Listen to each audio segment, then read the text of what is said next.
विष्णुपत्नी जगन्मातः विष्णुवक्षस्थलस्थिते देवी पद्मासने पद्महस्ते पद्मावती नमोऽस्तु ते।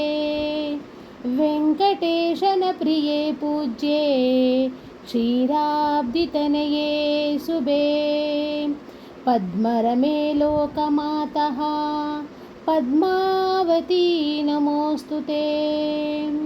कल्याणी कमलैकान्ते कल्याणी पुरनायिके कारुण्ये कल्पलतिके पद्मावती नमोऽस्तु ते। सहस्रदलपद्मस्ते कोटिचन्द्रनिभानने पद्मपत्रविशालाक्षी पद्मावती नमोऽस्तु ते। सर्वज्ञे सर्ववरदे सर्वमङ्गलदायिनी सर्वसम्मानिते देवी पद्मावती नमोऽस्तु ते। सर्ववृद्धहरवासे सर्वपापभये पये अष्टैश्वर्यप्रदे देहि पद्मावती नमोऽस्तु ते।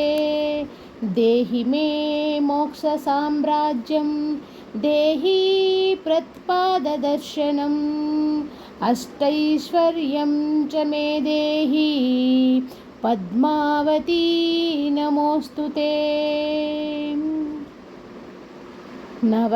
नवकर्षणनक्षत्रे कृतोद्वाहमहोत्सवे कृपया पाहि न पद्मे त्वभक्तिभरितरमे हिन्दिरे हेमवर्णाभे त्वां वन्दे परमात्मिकां भवसागरमग्नन्मा रक्ष रक्ष महेश्वरी कल्याणी पुरवासिन्यै नारायणी श्रियै नमः।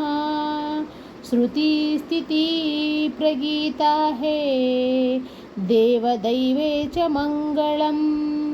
ॐ नमो भगवती पद्मावती सर्वजननमोहिनी सर्वकार्यवरदायिनी मम विकटसङ्कटहारिणी मम मनोरथपूरिणी मम शोकविनाशिनी। ॐ